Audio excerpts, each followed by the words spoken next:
Welcome everyone. I'm glad to see you all here today. Today's presentation is titled Exceptions of Funeral Prayer. We'll be exploring the key situations where the funeral prayer might have some exceptions. Over the next few minutes, I'll briefly walk you through the main points so you can better understand the guidelines and rulings related to funeral prayers. Let's get started. Today, I want to highlight an important aspect regarding the treatment of martyrs in Islamic tradition. As the slide states, it is unlawful to wash the body of a martyr or perform the funeral prayer over him. This is based on specific teachings and practices from the Prophet Muhammad, peace be upon him. For example, there is a narration from Jabir bin Abdullah, where the Prophet collected every 2 martyrs of Uhud in one piece of cloth. He would then ask which of them knew more of the Quran. When a particular martyr was identified, the Prophet would place him first in the grave, saying, "I will be a witness on these on the day of resurrection." It's important to note that the martyrs were buried with their blood still on their bodies, and notably, they were neither washed nor did they have a funeral prayer. This practice underscores the special status of martyrs in Islam, emphasizing their sacrifice and the divine promise of reward.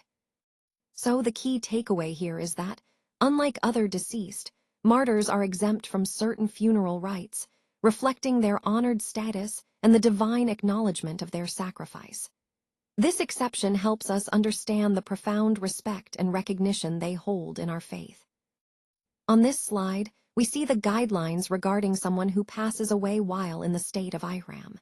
When a person dies in this sacred state, they are washed with water and crushed leaves of the lot tree, which is a traditional purification method.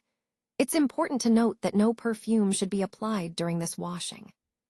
Additionally, the deceased should not be dressed in stitched or sewn clothes, nor should their hair be covered or cut, and their nails should not be clipped.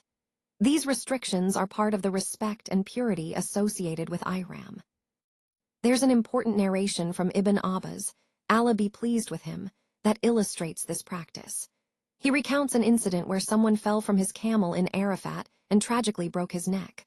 The Prophet, peace be upon him, was informed, and he instructed that the deceased be washed with water mixed with lot leaves, shrouded in 2 pieces of cloth, and not perfumed or covered on the head. The Prophet also explained that Allah would raise this person on the day of resurrection while pronouncing talbiyah, emphasizing the spiritual significance of these rites and the connection to the state of ihram. Finally, I want to highlight the exception for muhrim, meaning those in ihram, regarding these funeral rites. The guidelines are specific to preserve the sanctity of ihram, reflecting its spiritual importance throughout the pilgrimage journey. In this final slide, we see the copyright notice from Continuous Learning Development for 2025. Moving on to the key content, let's start with the different Islamic schools of thought regarding funeral rites. Hanafi school states that the body should be washed, shrouded, and buried, but notably, they do not prescribe prayer in this process. In contrast, the Maliki and Hanbali schools agree that the body must not be washed.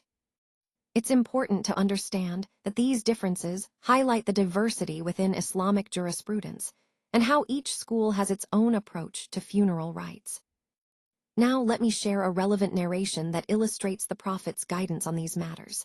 It was narrated that Ali said, when Abu Talib, his paternal uncle, passed away, he approached the Prophet and informed him. The Prophet instructed him to go and bury Abu Talib first, then wait for further instructions before doing anything else. After the burial, the Prophet told him to perform ghusl, meaning to wash the body, before doing anything else. Once Ali did so, the Prophet offered dua for him, which Ali expressed was a very special and heartfelt moment for him, better than having red and black camels, which were prized possessions in that time.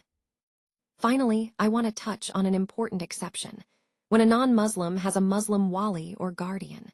In such cases, there are specific considerations and rulings that may differ from the general rules we've discussed. This highlights the importance of understanding the context and the specific circumstances involved in funeral rites. Overall, these points remind us of the diversity and detailed considerations within Islamic funeral practices, emphasizing respect, proper conduct, and the importance of following scholarly guidance.